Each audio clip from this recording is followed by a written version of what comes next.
Bonjour Madame Aïcha. Rebonjour Armande. Alors, on va faire un petit jeu aujourd'hui.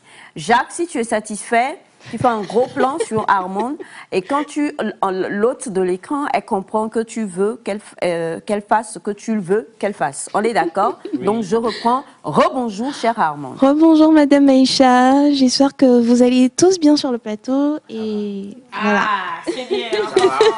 C'était seulement ça, mais j'ai pas compris ce qui se passe, mais vous pouvez pas comprendre. Je rentre la radio.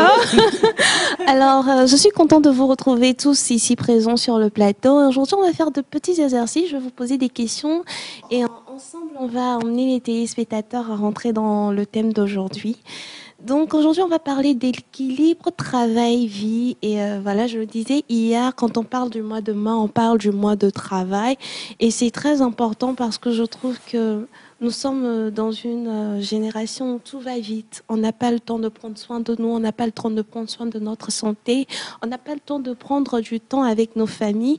Et ma première question pour tout un chacun de nous aujourd'hui, qu'est-ce que vous pensez de l'équilibre travail-vie? Est-ce que vous avez déjà traversé un moment où vous n'avez pas pu trouver l'équilibre entre votre travail et votre vie? Quel a été l'impact en fait par rapport à cela? Est-ce que vous avez expérimenté quelque chose de particulier? Donc, je commence. On va prendre l'apport de M. Attaï pour commencer. Bref et concis, s'il vous plaît. Ah, bref et concis. Bref merci d'avoir précisé parce que... On va prendre l'apport de Sandra Poursu parce que, voilà, ce sont des personnes qui courent ensuite. Oui. Oui, bah, c'est une très bonne question. Est-ce que la question est, est-ce que vous vous êtes déjà retrouvé à ne pas savoir faire l'équilibre entre votre travail et votre vie? Très bonne question parce qu'elle me permet de pouvoir éclairer un tout petit peu les gens qui suivent aussi par rapport à ça. Et merci beaucoup à Armande pour l'opportunité que vous me donnez ce matin. Sandra, je suis... Non, je suis... Non, je suis... Sandra, ça déjà, quand je prends l'équilibre, vous savez tous ici que je suis tellement... Je n'aime pas la pression, que ce soit d'un côté à un autre côté, mais des fois, ça arrive quand on est mal organisé, des fois on peut être programmé, mais il y a certaines situations qui viennent bousculer un peu et vous vous retrouvez peut-être en fin de mois, en fin de semaine, en fin de journée à regretter la journée ou à regretter les temps perdus. Moi, je pense que c'est une question, premièrement, de programmation. Comment vous vous programmez? Je parle de bien-être, ça fait 15 ans, c'est beaucoup. C'est parce que j'ai eu à expérimenter certaines choses. Je prends par exemple, je prends souvent moi mon exemple. Quand ça ne va pas, j'ai un déséquilibre, peut-être sur le plan émotionnel ou psychologique. Il faut savoir s'arrêter pour se remettre ou bien pour se reprogrammer. Des fois, ça m'arrive d'aller juste danser. Et quand les gens me voient... Danser. Bon, au sport. Je parle de Zumba. Non, pas aller danser. C'est maintenant je vais apprendre à danser. Ah. Mais sinon, il y a certains clips... Bon, musique là, on ne peut pas s'égarer ici. On ne peut pas s'égaler ici. Ok. On se comprend, Aïcha. On se comprend. Oui. Laisse la jeunesse se faire. D'accord. Donc, un peu de respect quand même aux aînés. C'est ça. Continuons sur le sujet équilibre. Ok. Donc, déjà, je me dis, je vais des fois au sport juste pour faire du step, juste parce que j'ai envie de me lâcher. Des fois, je vais rester au balcon parce que j'ai un balcon chez moi à la maison, mais je m'y rends. Je peux faire 6 mois, 3 mois sans aller. Mais un jour, quelqu'un m'a dit, des fois, il faut monter. Parce que des fois, tu as toute une journée, tu as plein de tâches, il faut gérer la maison, le foyer, les enfants, le boulot, et puis ces projets. C'est pas facile, mais des fois, quand tu te mets aussi de trop, finalement, tu ne fais rien et tu regrettes.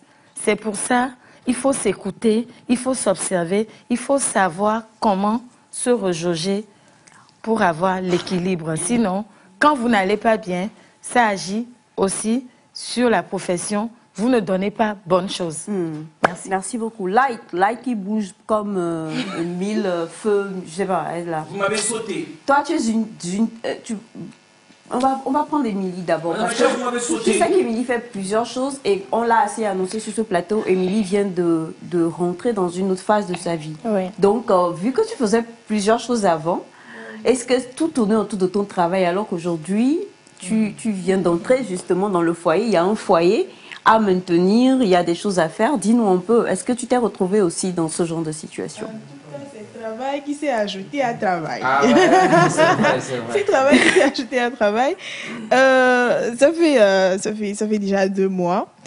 Et je dois dire que je fais de nouvelles expériences.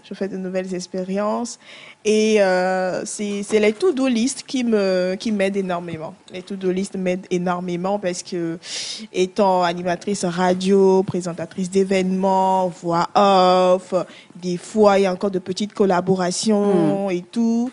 Moi-même, en étant single, en étant célibataire, c'était pas facile. Et aujourd'hui, après, tu te souviens que, ok, il y a la nourriture à faire à la maison, même si monsieur m'aide énormément, ça, je le tire chapeau mon ce gendre. matin.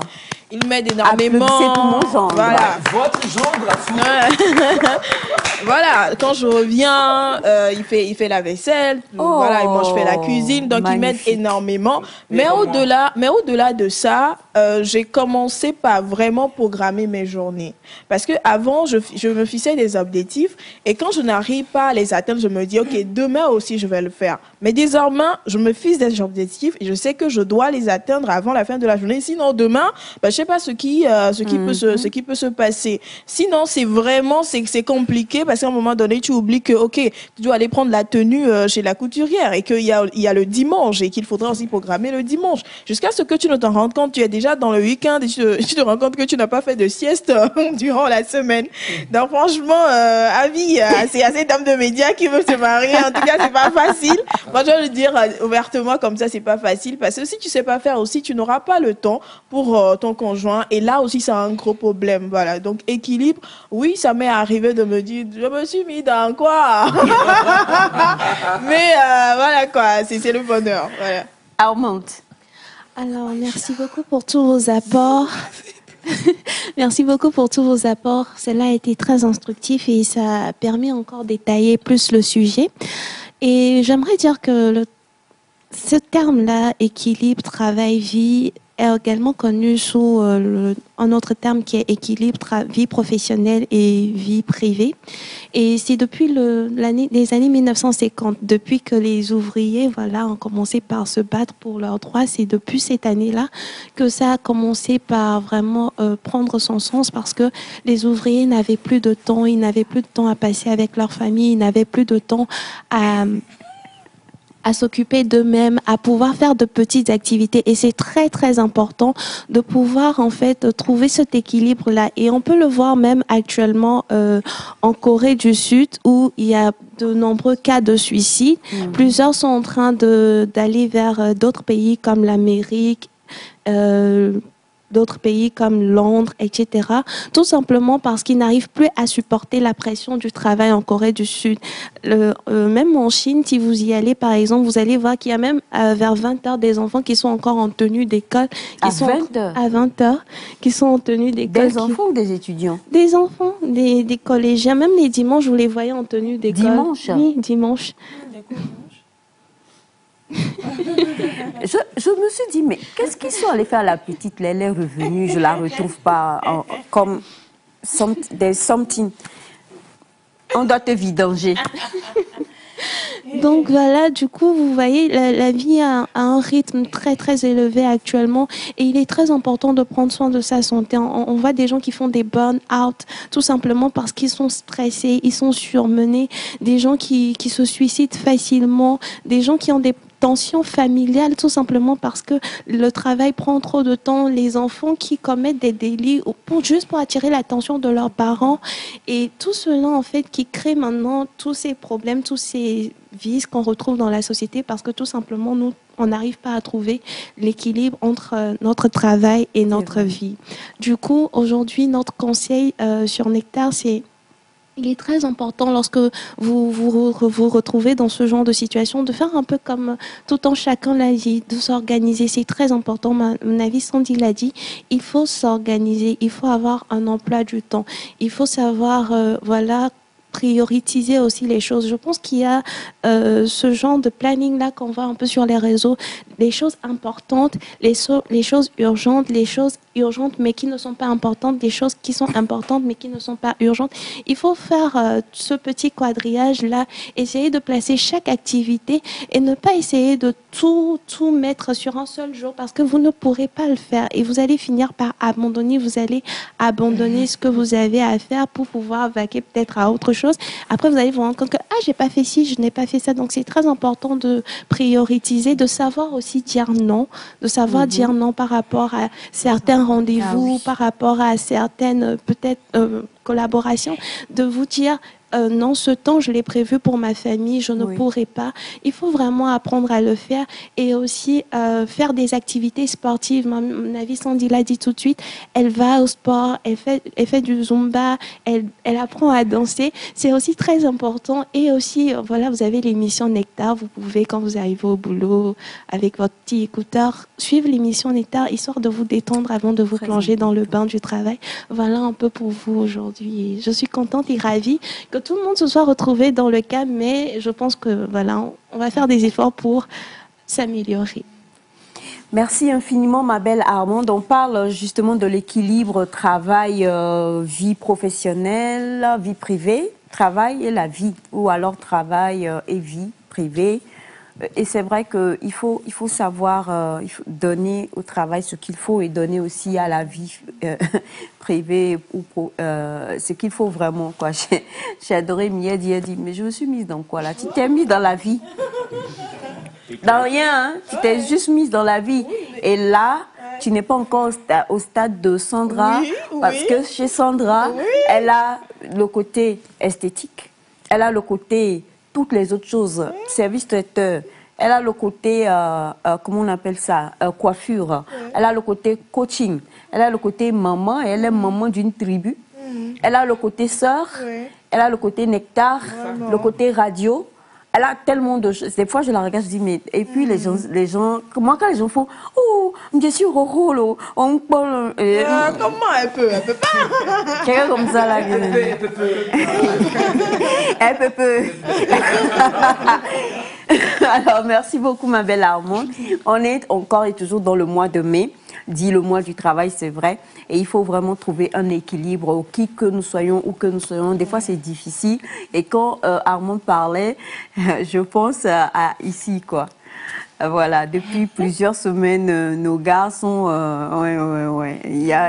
Je ne dirais pas précisément quand, mais il y a de cela quelques jours, là. C'est dire que personne n'a pu rentrer. J'ai adoré Jacques dit. Je n'ai jamais été couchée. C'est ma première fois. Et le jour-là, il avait l'air hébété, quoi. Dans mon cas, je priais, Seigneur, il n'a qu'à bien réaliser l'émission. Mais en fait, c'est vrai que, voilà, quand c'est comme ça, mais du coup, je crois le lendemain ou le surlendemain, il nous a dit, quand je suis rentrée, tout le monde a crié, bonne arrivée, papa. Il a dit, donc je vous ai manqué. Et là, j'ai été hébété aussi. Vous avez été hébété par quoi? Votre hébétitude, c'est par quoi? Ça se complique.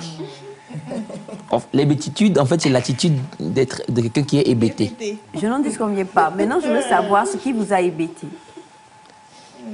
Pour dire vrai, comme vous avez employé le mot là. Tu voulais... Moi aussi, je Parce voulais que des fois, vos interventions m'estomacent, quoi. Je suis stomaquée.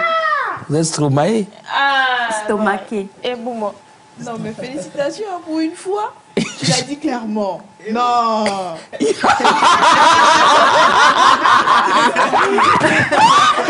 Evelyne. Alors, écoutez, il est important de savoir gérer. Hein. Il est important. Et j'ai aimé ce que tu as dit. Il faut parfois refuser. Nous courons, nous voulons tout et tout ça, mais des fois, il faut refuser. Il y a quelque chose qui m'est arrivé comme ça et à un moment donné, je me suis dit non. J'ai tapé du poing et j'ai dit non, j'y vais pas. Qu'advienne que pourra, sinon j'allais vraiment faire un burn-out. Et ce burn-out-là aurait rejailli sur plusieurs autres jours, ne serait-ce que pour ça là. Donc des fois, il faut savoir dire non quand il le faut, c'est très important.